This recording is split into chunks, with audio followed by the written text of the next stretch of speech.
A disturbing and downright shocking story. Police say a person in their 20s was pretending to be a student at White Bear Lake High School. The district says this person used fake documentation and a false identity to enroll.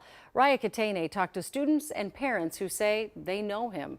Raya, I'm sure they were just shocked today at White Bear. Yeah, I mean, they're in disbelief, as you'd imagine. The district says this person followed their enrollment process, which includes submitting 3 main documents: a birth certificate, proof of address like a utility bill or driver's license, and immunization records.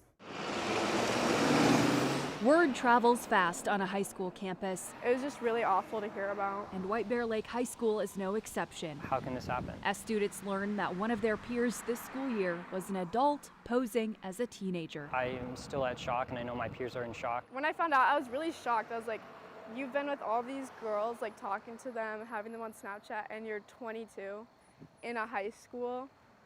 That's just like so disgusting to me. According to the district, the person is older than 21 and enrolled in the school using fraudulent documents and a fake identity.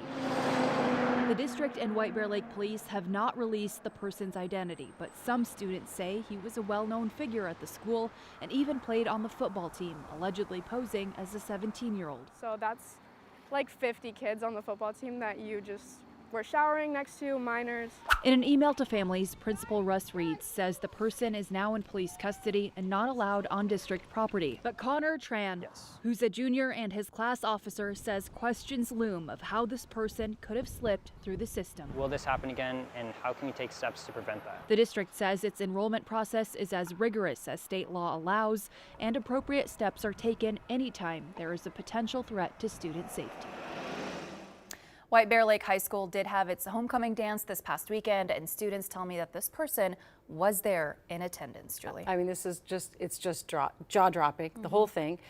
Did students that you talked to have any indication like, well, now that you mention it, he did seem a little bit older? Were they shocked or not? They actually did say that. I mean, they were shocked that this is all, now on official record, that Right. this person did sort of make their way into the school using fraudulent documentation. But now that they kind of think about it, they said, he did look a little bit older, Yeah. and if there were just indications, maybe behavior-wise, that would have said, okay, maybe he is a bit older. Not a but 17-year-old. Exactly. All right, thank you, Raya.